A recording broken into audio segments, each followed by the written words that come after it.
for the 9th District, thank you for coming today, John. All right. Thank you.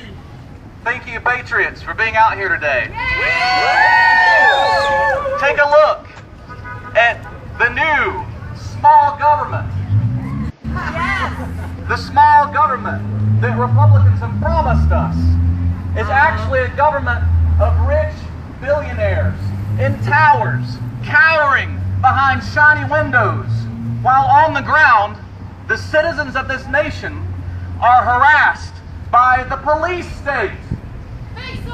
Wearing a red tie. Now, I'll tell you one thing. If I was carrying $1 million check to hand to Senator Perdue, I would not have been shuffled behind this red line. I would have been escorted by this gentleman in the red tie as an honored guest to Senator Perdue's office. And once I handed him that check, he would have said, "What would you like?"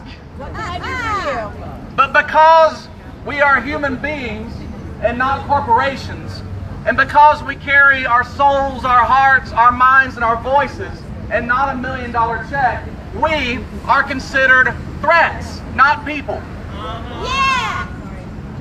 Never forget that this government of corporations, by corporations, considers all of you as a threat. They consider democracy as a threat.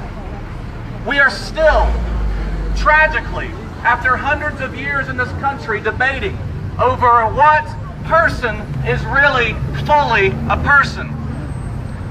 Way back when this country was founded, when they were deciding the structure of power, they decided that slaves were only counted as part of a person.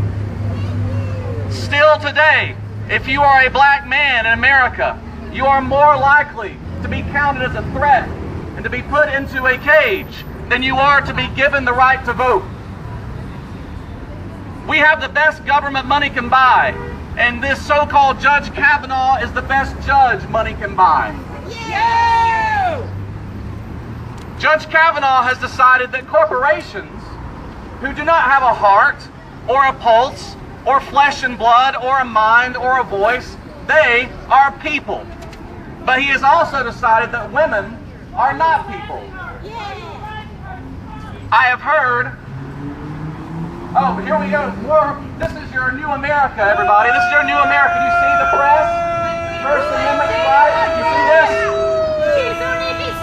They're scared. She speaks Spanish. If you'll see this, they're harassing the press because they are threatened by the press. This is the police state. You're looking at it right here. The police state dressed up in a nice suit with a red tie.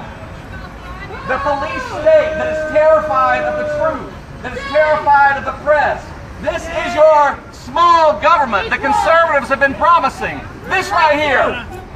You are witnessing it. So-called small government right here. Yeah, but they right here. They don't know.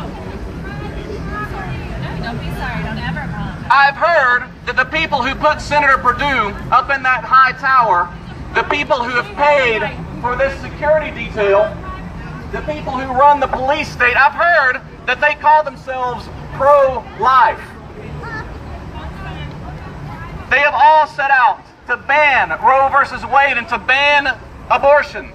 And let me tell you what would happen if they get their way. If they get Kavanaugh on that bench and they ban abortions, women would die. That's right. Especially poor women. Now, not a single abortion will be stopped among rich women.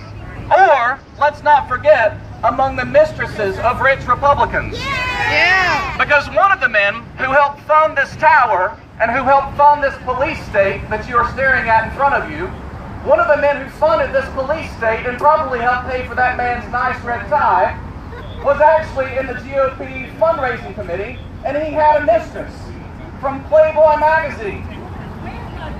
A man about as ugly as you can imagine, who was able to pay for a mistress. He also helped pay for his mistress's abortion. They are supposedly pro-life. They always ask this question, when does life begin? Does life begin at conception? That's what they ask. Well, let me answer unequivocally. Women's lives and women's liberty do not end upon conception. They do not become less human when they become pregnant. They still are endowed with the God-given gifts of life, liberty, and the pursuit of happiness. This judge appointment is threatening the life and liberty of over half of all American citizens. And it's once again questioning the full humanity of so many American citizens. American patriots, conservative and liberal, it is time to stand up to this government, the best government money can buy, that hides behind shiny windows in a police state. It's time to fight back with your voice and with your vote.